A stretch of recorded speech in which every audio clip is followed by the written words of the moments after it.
શ્રી સદગુરુદેવાય નમઃ. પ્રકરણ 13. પ્રકરણનું નામ છે દૈવી સંપત્તિ. પહેલું વચનામૃત છે શ્રી રામજી દયા કબ કરે. ગુરુજી કહે છે, અભય દાન જપ શુદ્ધ મન, જ્ઞાન યોગ તપત્યાગ, સરલ અહિંસા ધૃતિ ક્ષમા, જીવ દયા શુચિ યાગ, તેજ સત્ય અક્રોધમય, લોલુપતા કર અંત, શાંતિ શીલ નિદ્રા રહિત, સ્વાધ્યાય સદગ્રંથ, ગૌરવ ચંચલતા નહીં, સર્વભૂત અદ્રોહ, દૈવી સાધન સે બના, કરત રામ અતિ છુહ. બનાદાસજી કહે છે કે અભય આદિ 26 દૈવી સંપત્તિના ગુણો અપનાવવા તે દૈવી સાધન છે અને આ સાધનથી શ્રી રામ સાધક જીવ પર અતિશય દયા કરે છે, કૃપા કરે છે અને તેને સિદ્ધિ આપે છે. ઉપરના 3 દોહામાં શ્રીમદ ભગવદ્ ગીતાના 16મા અધ્યાયના શ્લોક 1 થી 3 આપેલા દૈવી સંપત્તિના 26 ગુણો દર્શાવ્યા છે તે નીચે મુજબ છે. અભયમ સત્વ સંશુદ્ધિર, જ્ઞાન યોગ વ્યવસ્થિતિ, દાનમ દમ યજ્ઞશ્ચ, સ્વાધ્યાય તપ આર્જવમ, અહિંસા સત્યમ અક્રોધ, ત્યાગ શાંતિ અપૈશુનમ, દયા ભૂતેષુ અલોલુપત્વમ, માર્દવમ હિ અચાપલમ, તેજ ક્ષમા ધૃતિ શૌચમ, અદ્રોહો નાતિમાનિતા, ભવંતી સંપદમ દૈવીમ અભિજાતસ્ય ભારત. દરેક ગુણને અહીંયા સમજીએ તો પેલું છે અભય, ભય ન હોવો તે. શ્રી જયદયાલજી ગોયનકા શ્રીમદ ભગવદ્ ગીતા પરની તેમની તત્વ વિવેચની ટીકામાં જણાવે છે કે ઇષ્ટના વિયોગ અને અનિષ્ટના સંયોગની આશંકાથી મનમાં જે કાયરતાપૂર્ણ વિકાર આવે છે તેનું નામ ભય છે. જેમ કે પ્રતિષ્ઠાના નાશનો ભય, અપમાનનો ભય, નિંદાનો ભય, રોગનો ભય, રાજદંડનો ભય, ભૂત પ્રેતના ભય, આ સર્વના અભાવનું નામ અભય છે. બીજું છે સત્વ સંશુદ્ધિ. સત્વનો અર્થ છે અંતઃકરણ. અંતઃકરણની પૂરેપૂરી શુદ્ધિ એટલે સત્વ સંશુદ્ધિ. અંતઃકરણમાં રાગ દ્વેષ, હર્ષ શોક, અહંતા મમતા વગેરે વિકારો ન રહે અને કોઈ પણ પ્રકારના પાપમય ભાવ ન રહેવા પામે ત્યારે અંતઃકરણ પૂર્ણ રીતે નિર્મળ થયું કહેવાય. ત્રીજું છે જ્ઞાન યોગ વ્યવસ્થિતિ. પરમાત્માના સ્વરૂપની યથાર્થ જાણ થાય તે માટે પરમાત્માના ધ્યાનમાં સતત રહેવું. ચોથું છે દાનમ. શ્રીમદ ભગવદ્ ગીતાના 17મા અધ્યાયના 20મા શ્લોકમાં જે સાત્વિક દાન કહ્યું છે તે દેશ કાળ અને પાત્ર અપાત્રનો વિવેક જાળવીને જરૂરિયાતવાળી સુપાત્ર વ્યક્તિને નિષ્કામ ભાવે અને કર્તવ્ય સમજીને અન્ન, વસ્ત્ર, વિદ્યા, ઔષધ, પૈસા, રહેઠાણ, વાસણ વગેરે ગૃહોપયોગી ચીજો વગેરે પોતાની શક્તિ પ્રમાણે આપવામાં આવે તે સાત્વિક દાન છે. 5મો ગુણ છે દમઃ. ઇન્દ્રિયોને વિષયોથી નિવારી પોતાને વશ રાખવી. 6થું છે યજ્ઞ. ભગવાન, દેવતા, બ્રાહ્મણ, સંત મહાત્માઓ, માતા પિતા, અતિથિ અને મોટેરાઓની પૂજા કરવી. બીજું હવન કરવું અને ત્રીજું બલિ વૈશ્વદેવ કરવો. આ 3 કર્મો છે એને સાત્વિક યજ્ઞ કહ્યા છે. ગીતાના 17મા અધ્યાયના 11મા શ્લોકમાં જે સાત્વિક યજ્ઞ તરીકે જણાવેલ છે તે અહીં ગુરુજીને અભિપ્રેત છે. તે મુજબ યજ્ઞ કરવો તે કર્તવ્ય ગણીને શાસ્ત્ર વિધિથી નિયત યજ્ઞ ફળની આકાંક્ષા રાખ્યા વગર કરવામાં આવે તે સાત્વિક યજ્ઞ છે. 7મું છે સ્વાધ્યાય. એમાં એક છે વેદનું અધ્યયન અને બીજું જેમાં વિવેક વૈરાગ્ય તથા ભગવાનના ગુણ પ્રભાવ તત્વ સ્વરૂપ અને તેમની દિવ્ય લીલાઓનું વર્ણન હોય એવા શાસ્ત્રો, ઇતિહાસ ગ્રંથો એટલે કે રામાયણ મહાભારત અને પુરાણો વગેરે ગ્રંથો ટૂંકમાં સતશાસ્ત્રો એટલે સદબુદ્ધિ આપે તે પ્રકારના શાસ્ત્રો નું પઠન અને પાઠન કરવું જોઈએ. ત્રીજું, ભગવાનના નામનો જપ કરવો, નામ અને ગુણોનું કીર્તન કરવું, સ્તોત્ર પાઠ કરવા, આ બધું સ્વાધ્યાય કહેવાય છે. આઠમું છે તપઃ, સ્વધર્મનું પાલન કરવામાં એટલે કે કર્તવ્ય કર્મો આચરવામાં જે કષ્ટ સહન કરવું પડે, પરિશ્રમ કરવો પડે, ઇન્દ્રિયો અને મનને તપાસવા પડે, તેને તપ તરીકે અહીંયા અભિપ્રેત ગણેલું છે. નવમું આર્જવમ, આર્જવ એટલે રુજુતા, મન, શરીર, ઇન્દ્રિયો અને અંતઃકરણથી સરળતા એટલે આર્જવમ.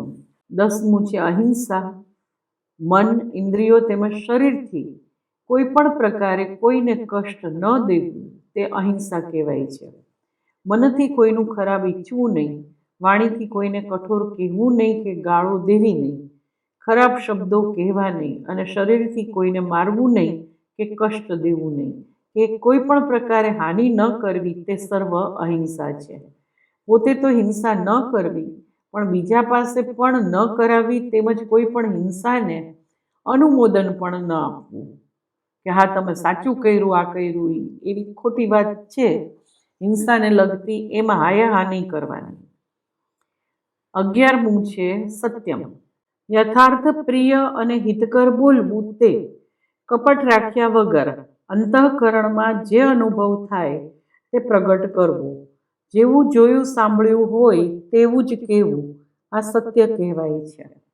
12મું અક્રોધ, પોતાના પર અપકાર કરનાર પ્રત્યે પણ અર્થાત અપમાન, નિંદા કે મનને પ્રતિકૂળ કાર્ય કરનાર પ્રત્યે પણ મનમાં દ્વેષપૂર્ણ ઉત્તેજના ન થાય અને શરીર, મન અને મસ્તિષ્કમાં બળતરા ન થાય તે અક્રોધ કહેવાય છે. 13મું ત્યાગઃ, કર્મોમાં કર્તાપણાનું અભિમાન છોડી દેવું તે ત્યાગ છે.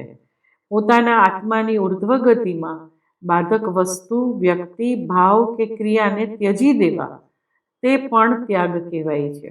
ગુણો ગુણોમાં પ્રવર્તે છે, આત્મામાં કર્તૃત્વ નથી એમ જ્ઞાન માર્ગથી અથવા હું ઈશ્વરની કઠપૂતળી છું, ઈશ્વર જ નિજેચ્છાથી મારા મન, વાણી, શરીરથી સર્વ કંઈ કરે છે તેમ સાચા ભાવથી કર્તૃત્વનો ભાવ ન રહેવા દેવો તે ભક્તિ માર્ગ પ્રમાણે ત્યાગ છે. આમ પોતે રાગદ્વેષથી કરવા છતાં ઈશ્વર કરાવે છે તેમ માનવું તે દંભ અને અતિ દુષ્ટ ભાવ છે. આ દુર્યોધન વૃત્તિ છે. તેનાથી સાવધ રહીને રાગદ્વેષ રહિત સહજપણે કર્મનું આચરણ કરવું જોઈએ. 14મું ગુણ છે શાંતિ, સાત્વિક પ્રસન્નતા. શ્રી જયદયાલજી ગોયંકા જણાવે છે તેમ સંસારના ચિંતનનો સર્વથા અભાવ તથા અંતઃકરણ વિક્ષેપ રહિત બને ત્યારે આવી સાત્વિક પ્રસન્નતા અનુભવાય છે. 15મો ગુણ છે અપૈશુનમ, બીજાના દોષ ન જોવા, તેને લોકોમાં પ્રગટ ન કરવા અથવા કોઈની પણ નિંદા કે ચુગલી ન કરવી તે અપૈશુનમ કહેવાય છે. દયા ભૂતેષુ, 16મો ગુણ છે કોઈ પણ પ્રાણીને દુઃખી જોઈને તેના દુઃખને નિસ્વાર્થ ભાવે દૂર કરવાનો અને તેને સર્વ પ્રકારે સુખી કરવાનો ભાવ થાય તે દયા છે. 17મું છે અલોલુપત્વમ, લોલુપતાનો સર્વથા અભાવ, વિષયોમાં આસક્તિ થવી અને અન્યને વિષય ભોગવતા જોઈને એવા વિષયોની મને પણ પ્રાપ્તિ થાય તેવી મનની લાલચ જે થાય તે લોલુપતા કહેવાય છે. આ જરા પણ ન થાય તે અલોલુપત્વમ કહેવાય છે. 18મું ગુણ છે માર્દવમ, મન, વાણી અને વ્યવહારમાં કઠોરતાનો સર્વતઃ અભાવ થતા ત્રણેયમાં અતિશય કોમળતા થવી તે માર્દવમ છે. 19 છે રીમ, એટલે કે લજ્જા, વેદો, શાસ્ત્રો અને પ્રસિદ્ધ નીતિ વ્યવહારથી વિરુદ્ધ આચરણ કરતા થતો સંકોચ તે રીમ કહેવાય છે. એક વ્યાખ્યાકારે આનું અર્થઘટન જુદું કર્યું છે. મનુષ્ય દેહ મળવા છતાં પરમાત્મા પ્રાપ્તિ નથી થતી તેની લજ્જા થવી તે રીમ કહેવાય છે. અચાપલમ, 20મો ગુણ છે એટલે કે વ્યર્થ ચેષ્ટાઓ, રંગદડા વગરની વાતો કરવી કે વિચારવી, અંગો હલાવ્યા કરવા, વાળ ગુમાવવા વગેરે શરીર, વાણી કે મનથી કરવામાં આવે તે ચાપલ એટલે કે ચપળતાનો સર્વથા અભાવ, તેને અચાપલમ કહેવાય છે. એટલે શરીરથી પણ શાંતિ જોઈએ, સ્વસ્થતા જોઈએ બેસવામાં. 21મું છે તેજઃ, એટલે શ્રેષ્ઠ સાત્વિક પ્રભાવ.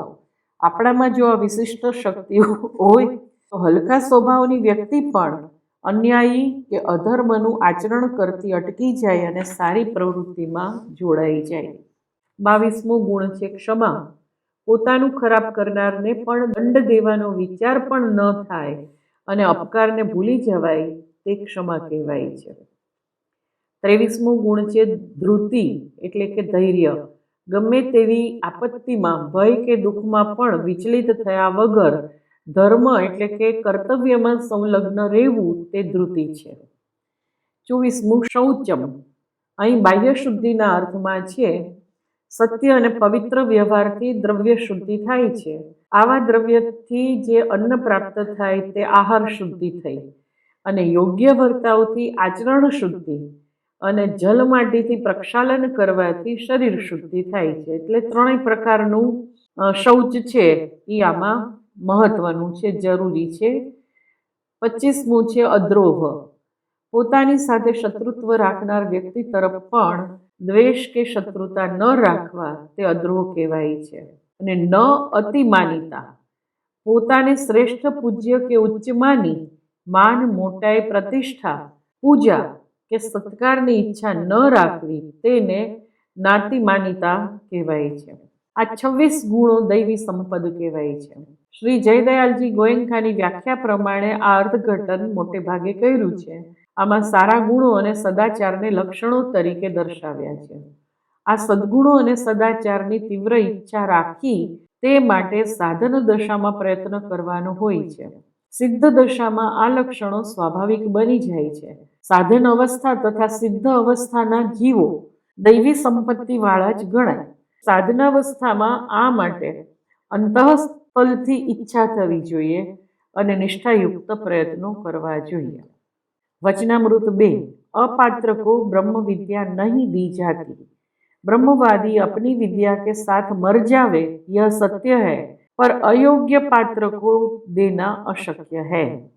सामान्य रीते जेमने ब्रह्मज्ञान प्राप्त थयुं होय छे तेओ दयाळु, निस्पृह, निरपेक्ष અને ત્યાગી મહાત્માઓ હોય છે. એટલે યોગ્ય સુપાત્રને તેઓ કૃપા કરીને પોતાને જે પરમાનંદ પ્રાપ્ત થયો હોય તે પ્રાપ્ત કરાવવા પ્રયત્નશીલ હોય છે. પરંતુ જો અયોગ્ય પાત્ર જણાય તો તેઓ પોતાને પ્રાપ્ત થયેલ બ્રહ્મવિદ્યા તેનામાં સંક્રાંત કરતા નથી. તેઓ કુપાત્રને વિદ્યા આપે તો તેનો દુરુપયોગ જ થાય. આથી તેઓને પ્રાપ્ત થયેલી બ્રહ્મવિદ્યા કોઈને પણ આપ્યા વગર દેહત્યાગ કરવાનું તેઓ યોગ્ય ગણે છે. પણ અનધિકૃત કુપાત્રને તો વિદ્યા ન જ આપે. આશય એ છે કે પરમાત્મા વિદ્યા પ્રાપ્ત કરવા ઈચ્છતો જે સાધક છે તેણે પોતાનામાં દૈવી સંપત્તિના ગુણો વિકસાવી પાત્રતા પ્રાપ્ત કરી લેવી અનિવાર્ય છે. ત્રીજું વચનામૃત છે દો બાतें भूलने का संकल्प करो. आज जन्माष्टमी के दिन 2 बातें भूल जाने का संकल्प करें अगर हम आगे बढ़ना चाहते हैं. पहली बात है, अगर व्यवहार से कुशल बनना है और परमार्थ में आगे बढ़ना है तो हमें विश्वास है कि दैवी संपत्ति का गीता अध्याय 16 श्लोक 1-3 में बतावेल सद्गुणों दैवी संपत्ति का संग्रह करना चाहिए. मनुष्य भगवान के अभिप्राय को नहीं जान सकता. दैवी संपत्ति प्राप्त करना है तो हमारा उत्तम स्वभाव होना चाहिए, तो उपकार किया है वह भूल जाना चाहिए. आशय ए छे के दैवी गुणों વધારવાથી આપણને જ લાભ છે, તો પછી તે માટે આપણે સારો સ્વભાવ ધરાવીએ તે જરૂરી છે. તે કંઈ કોઈ પર ઉપકાર નથી. તદુપરાંત આપણે કોઈની મદદ કરી હોય, ખરા સમયે તેની ભીડ ભાંગી હોય તો તે આપણે કરેલા ઉપકારને ભૂલી જવું. તેનો અર્થ એ છે કે પ્રત્યુપકાર એટલે કે સામે પેલો ઉપકાર કરે કે વાહ વાહ તેની અપેક્ષા ન રાખવી. આપણને નિમિત્ત બનાવીને તે કાર્ય વાસ્તવમાં ઈશ્વરે જ કરાવ્યું હોવાથી મેં કર્યું હતું એવા અહમભાવનો ઉદ્ગમ ન થવો જોઈએ। बीजू છે और दूसरा भूलना चाहिए कि किसी ने हम पर बुराई की है वह, इससे अहम का उदय न होगा। न भूलने पर ईर्ष्या बढ़ेगी। क्षमा का स्वरूप क्या है? अपराधी को दंड न देना किंतु क्षमा ही देना। यदि हम ये दो बातें भूल जाते हैं तो हम बहुत आगे बढ़ जाएंगे। या कि इसे बरसों क्यों न लगे, भीतर जलते न रहना, अंतःकरण में अभाव न हो। ऊपर से कहे कि यह तो होता है, चलता है, लेकिन भीतर में जलते रहे। यदि भूल न सके तत्काल तो जरूर बदला ले लो, अन्यथा अंतःकरण मलिन रहेगा। जो बुराई करे उसके साथ इतनी भलाई करो कि वह मस्तक ऊंचा न कर सके। बुराई का बदला बुराई से लेने से वह यानी कि बदला भयंकर रूप ले लेगा। बोलने में बहुत कोमल और करने में बहुत कठोर, ऐसा ये उपाय है। आशय छे कि कोमल बोलीने कठोर आचरण न कराय। यदि आचरण में यह होवे यानी वाणी अने वर्तन बन्ने कोमल बने तो जीवन एक नंबर का हो जाए, यानी उत्तम हो जाए। कहना कि भले प्रभु की इच्छा, हमारा संस्कार ऐसा होगा। पूज्य श्रीना कहेवानुं तात्पर्य ए छे कि आ प्रमाणे अंतरथी कहेवुं, मात्र वाणीथी नहीं। अंदरथी एम मानवुं कि आपणो कोई एवो संस्कार हशे कि जेथी करीने सामी व्यक्तिए बुराई करी। जो अंतरथी आम स्वीकारीने वाणीथी बोलवामां आवे तो क्षमाभाव थयो कहेवाय। અને પ્રભુ ઈચ્છા માનવાથી ભક્તિયુક્ત શ્રદ્ધા પરમાત્મામાં બની રહે છે, જે શરણાગતિના ભાવને સુદૃઢ કરે છે। ચોથું વચનામૃત છે દૈવી સંપત્તિ बढ़ाओ। પરધન પર મન હરન કો, વેશ્યા બડી પ્રવીણ। પરાયા ધનને અને પરાયા મનને હરી લેવામાં વેશ્યા ઘણી કુશળ હોય છે। अपनी कला के द्वारा किसी का मन हरण कर लेना, यह तो नीच व्यक्ति से भी हो सकता है, इससे कोई महत्ता नहीं। इसलिए यदि वास्तव में अपना कल्याण इच्छते हो तो नाम जपो। होए ज्ञान और मिटे न मोह तो सब ज्ञान व्यर्थ है। ब्रह्म की बात करे और आचरण कुछ नहीं। अगर हमको ज्ञान है तो मोह न होना चाहिए। ज्ञान वास्तव में हमें छू नहीं गया, नहीं तो मोह न होवे। आशय ए छे कि दैवी संपत्तिना गुणो जीवनमां उतारवा जोईए। ए गुणो वधारवामां न आवे तो लोको दंभथी कदाच छेतराशे, पण दंभ करनारनी तो अधोगति ज थशे। माटे ज्ञानने चरितार्थ करवा, तेने आचारमां उतारवुं तो ज आपणुं कल्याण थशे। पांचमुं वचनामृत अभय कैसे बनोगे? परमात्मा पर विश्वास करोगे तो निर्भय बनोगे। परमात्मा जीवનું કલ્યાણ જ કરે છે, વળી કરતુમ અકર્તુમ અન્યથા કરતુમ સમર્થ છે। એવો સુદૃઢ વિશ્વાસ થઈ જાય તો આપણને કશો ભય નહીં રહે। પરમાત્મામાં પૂર્ણ વિશ્વાસ થાય તો શરણાગતિ આવે। છઠ્ઠું, बड़े ही क्षमा करते हैं। क्षमा बड़न को चाहिए, छोटन को उत्पात। क्या बिगड़ियो भगवान को, भृगु ने मारी लात। श्री विष्णु भगवान ने भृगु ऋषिए लात मारी तो भगवान पोतानी कठण छातीथी भृगुजीना चरणने पीड़ा थई हशे एम कहीने तेमना चरण दबावा लाग्या। भगवाननी आ भगवत्ता हती। एमणे ऋषि प्रत्ये उदारताथी क्षमा दाखवी। भगवाननुं कशुं बगड्युं नहीं, पण भृगुजीने ज उत्पात थयो। आम महापुरुषो ज क्षमा करे छे। જ્યારે અંતરથી લઘુ એટલે કે નાના લોકોને ઉત્પાત જ રહે છે। ક્ષમા વીર પુરુષોનું ભૂષણ છે। ક્ષમા વીરસ્ય ભૂષણમ। પૌરાણિક દ્રષ્ટાંતથી પૂજ્યશ્રીએ આ સમજાવ્યું છે। ક્ષમા દૈવી સંપત્તિનો ગુણ છે।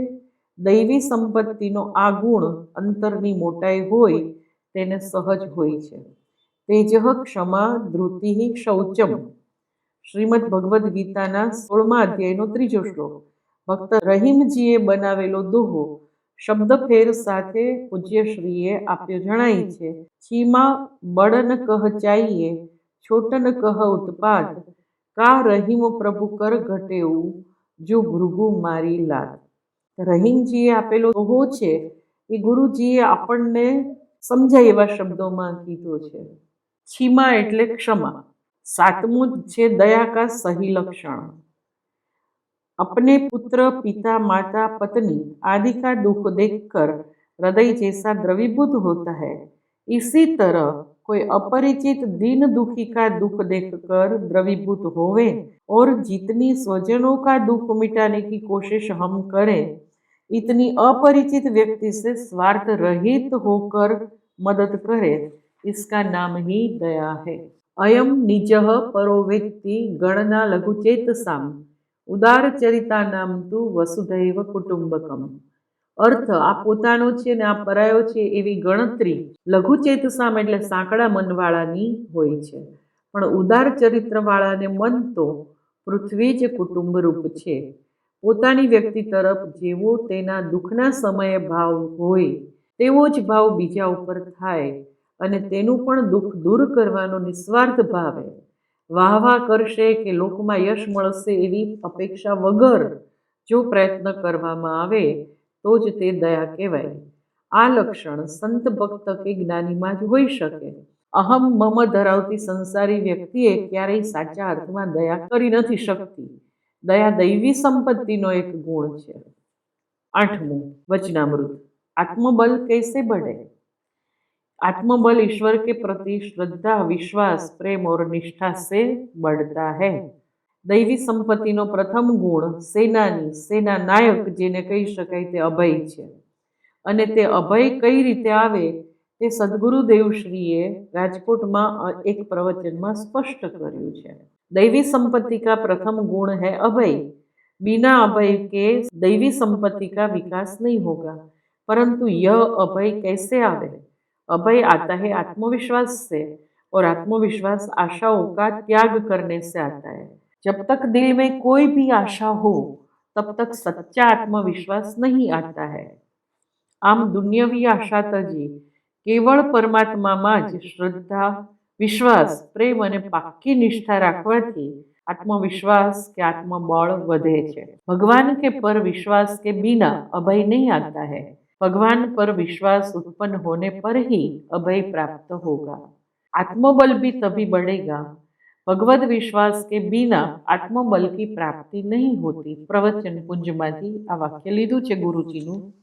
तात्पर्य ए छे के दुनियाना लोकोनी आशा न राखी मात्र परमात्मामां ज श्रद्धा, विश्वास साथे निष्ठायुक्त प्रेम राखवा, निश्चय अने सभान प्रयत्न करवाथी आत्मबल प्राप्त थशे अने वधशे पण। कारण स्पष्ट ज छे के परमात्मा सर्वशक्तिमान छे अने ते ज आपणने सामर्थ्य अने बळ प्रेरे छे। अनंत जन्मोना संस्कारवाळा मन बुद्धि साथे आवेला जीव आत्मोन्नति माटे प्रयत्न करतो होय त्यारे अनेक वार ते पड़े आखड़े छे, अर्थात संकल्पमांथी चलित थई जाय छे अने पतन अनुभवे छे। पुनः संकल्प करे छे अने पुनः चलित थई जाय छे। आम पूरता आत्मबळना अभावे ते वारंवार पतन अने उत्थान पामे छे। आवी स्थितिमां तेणे धैर्य राखी सर्वशक्तिमान परमात्माने प्रार्थना करी आत्मबळ मागवुं जोईए। परमात्मा तो आपणने मळवा आतुर ज होय छे। जेम चालता शीखता बाळकने माता के पिता आंगળી પકડાવીને ચાલવા સમર્થ બનાવે છે, તેમ ઈશ્વર પણ પતન ઉત્થાન પામતા શરણાગત જીવને કોઈ પણ સ્વરૂપે આધાર બની તેને અધ્યાત્મ માર્ગે પ્રસ્થાન કરવા આગળ જવાનું આત્મબળ આપે જ છે। પરમાત્મા મારી સાથે સર્વ સમયે મને સહાય કરવા તત્પર જ છે એવો વિશ્વાસ મને તે જ ધ્યેય સુધી લઈ જશે તેવી નિષ્ઠા સાધક રાખે તો પરમાત્મા તેને જરૂર આત્મબળ આપે છે। આત્મબળથી કરવામાં આવતા પ્રયત્નને આપણા ગુરુદેવ આત્મકૃપા કહેતા। જો આત્મકૃપા ન હોય તો સાધક જીવ ઈશ્વર કૃપા, ગુરુ કૃપા, શાસ્ત્ર કૃપા હોવા છતાં ઉન્નતિ પામી શકતો નથી એવો એમનો દ્રઢ મત હતો। આથી જ પૂજ્ય શ્રી આત્મબળ પર વારંવાર ભાર મૂકતા। ઉપનિષદમાં પણ કહ્યું છે કે આ પરમાત્મા બળ વગરનાને મળતા નથી। ન અયમ આત્મા બલહીનેન લભ્યઃ। પરમ પૂજ્ય તુલજાશંકર મહારાજશ્રીએ એક પદમાં કહ્યું છે કે સત્ય સત્વ વિના કોઈને હાથ ન લાગે। અંદરનું સત્વ એટલે અંતઃકરણ બળવાન હોય તો જ સત્ય એટલે કે ભગવાન હાથ લાગે. આ ઉપનિષદ વાણી છે. અને તુલજાશંકર મહારાજ શ્રી જામનગરમાં થઈ ગયેલા એક બહુ વિભૂતિ સંત હતા. અત્યારે એમનો દેહ નથી, પણ બહુ જ વિભૂતિમત્તાથી મંડિત હતા અને બહુ જ એમનું આધ્યાત્મ છે એ પ્રબળ હતું. 9મું વચનામૃત. क्षमा से क्रोध को जीतो, क्षमा के स्वरूप को न जानने से क्रोध को अवकाश मिलता है. क्षमा आत्मा का गुण है, जो भान हो तो क्रोध जीतने में संशय नहीं. ક્ષમા, પ્રેમ, ઉદારતા અને ત્યાગની ઉત્તમતા વગર આવી ન શકે. આ પરમાત્માના સ્વરૂપભૂત ગુણો છે. તેથી ક્ષમા પણ પરમાત્માનો ગુણ છે. ક્ષમાભાવ હોય ત્યાં અહિત કરનારનું પણ ભલું કરવાની ભાવના હોય છે. આવી ઉત્તમ ભાવના હોય તો ક્રોધ ઉત્પન્ન થશે જ નહીં. પૂજ્ય શ્રી કહે છે કે જો ક્ષમાનું સત્ય સ્વરૂપ અંતરમાં સુદૃઢ રીતે જ્ઞાત થઈ ગયું હોય તો ક્રોધ જીતાય જ ગયો એમ સમજવું, કારણ કે ક્ષમાવાન છે તે અક્રોધી હોય છે. વચનામૃત 10. दैवी संपत्ति पूर्व संस्कार से अथवा कृपा से प्राप्य. गुरुजी કહે છે बिना पूर्व संस्कार या कृपा दैवी संपत्ति ग्रहण करना कठिन है. શ્રીમદ ભગવદ્ ગીતાના 16મા અધ્યાયના પ્રથમ 3 શ્લોકોમાં દૈવી સંપત્તિના 26 ગુણો, અભય, અંતઃકરણની શુદ્ધિ વગેરે વર્ણવ્યા છે. દૈવી સંપત્તિ મોક્ષ માટે છે, જ્યારે આસુરી સંપત્તિ જીવના બંધન માટે મનાયેલી છે. દૈવી સંપદ વિમોક્ષાય નિબંધયા આસુરીમતા. ભગવદ્ ગીતામાં જ ભગવાને 16મા અધ્યાયના 5મા શ્લોકમાં કહ્યું છે. પણ દૈવી સંપત્તિ એટલે કે દૈવી ગુણો આવે શી રીતે? પૂજ્યશ્રી તેના માટે 2 કારણ દર્શાવે છે. કે એક છે પૂર્વનો સંસ્કાર. જે જીવ પૂર્વજન્મમાં દૈવી સંસ્કાર ધરાવતો હોય તેનામાં બાળપણથી જ આ ગુણો પ્રગટે છે. આગલા જન્મમાં અભય, અંતઃકરણની શુદ્ધિ, જ્ઞાન અને યોગમાં સ્થિત રહેવું, દાનવૃત્તિ, ક્ષમાભાવ વગેરે જીવનમાં હોય તો તેના સંસ્કાર આ જન્મમાં ચોક્કસ આવે છે. અને બીજું કૃપા.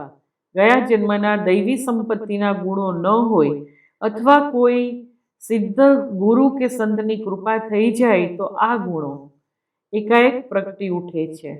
વાલ્મીકી, કાગભૂષુંડીજી, અંગુલીમાલ વગેરે અનેક દ્રષ્ટાંતો કૃપા પ્રાપ્ત દૈવી સંપત્તિના છે. 11મું વચનામૃત. सर्वश्रेष्ठ धर्म दैवी संपत्ति का आचरण. सबसे अच्छा धर्म यह है जिसमें दैवी संपत्ति का अधिक पालन होता है. શ્રીમદ ભગવદ્ ગીતાના 16મા અધ્યાયના પ્રથમ 3 શ્લોકમાં જે 26 સદગુણો છે, દૈવી સંપત્તિ કયા છે તે આપણે ઉપરના એનું વિવરણ આપણે જોઈ ગયા.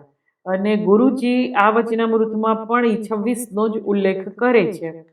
5મા શ્લોકમાં ભગવાને પોતે દૈવી સંપત્તિ વિમોક્ષ માટે છે, દૈવી સંપદ વિમોક્ષાય એમ કહ્યું છે. હવે જેનાથી જીવાત્માના જન્મ મરણ બંધ થાય અને કાયમ માટે તે મુક્ત થાય તે જ ધર્મ સર્વશ્રેષ્ઠ છે. જેનાથી અભ્યુદય, જેનાથી કોઈ મોટું શ્રેયસ નથી તે પ્રાપ્ત થાય તેને ધર્મ કહે છે. યતો અભ્યુદય નિશ્રેય સિદ્ધિ. સાંસારિક અને સ્વર્ગ તેમજ બ્રહ્મલોકની પ્રાપ્તિ સુધીના અભ્યુદયો થાય તો તે સમયથી મર્યાદિત છે અને સંસારમાં ફરી જન્મ લેવો પડે છે. સકામી આવજા કરતા રહે છે. ક્ષીણે પુણે મર્ત્યલોકમ વિશંતિ.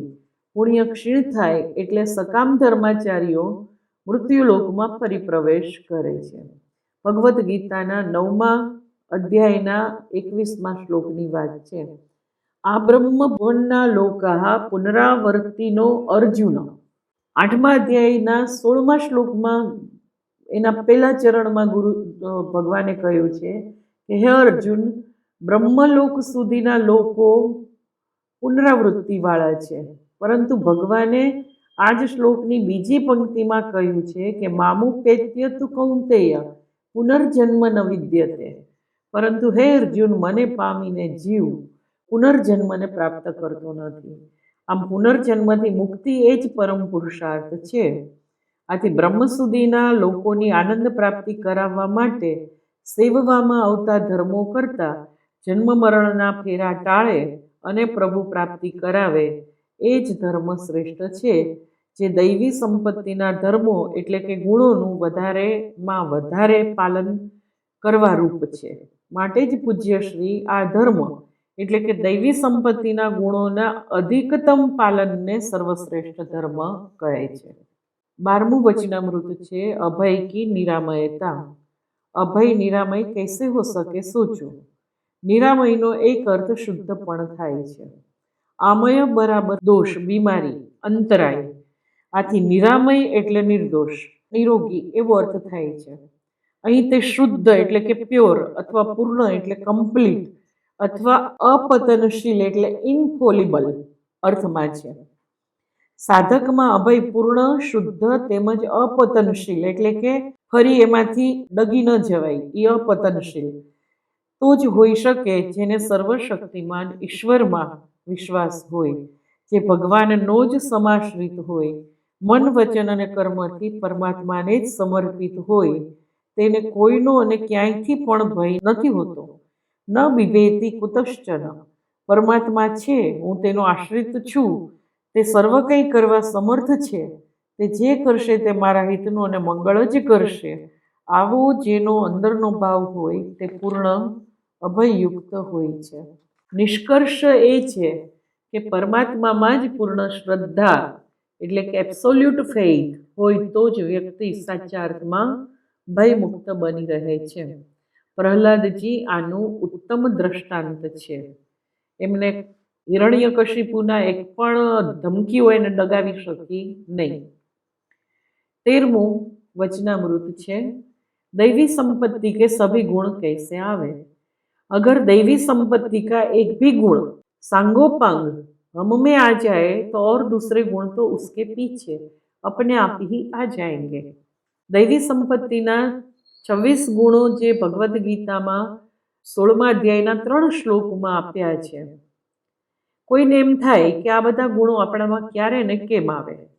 પૂરી દૈવી સંપત્તિ એટલે કે બધા દિવ્ય ગુણો આવે તો જ સંસારમાંથી વિમુક્તિ થાય ને. ભગવાને સ્વમુખે કહ્યું છે કે આ દૈવી સંપત્તિ તો મોક્ષ માટે છે. પૂજ્ય શ્રી સદગુરુદેવ પ્રગટ કરે છે, એ સ્પષ્ટ કરે છે કે 26 ગુણોમાંથી કોઈ પણ એક ગુણ પરિપૂર્ણ રીતે આપણામાં આવી જાય તો બાકીના બધા જ ગુણો સ્વયં તેની સાથે સાથે જ આપણામાં આવી જાય છે. તે ગુણો એક માળાની જેમ ગૂંથાયેલા છે.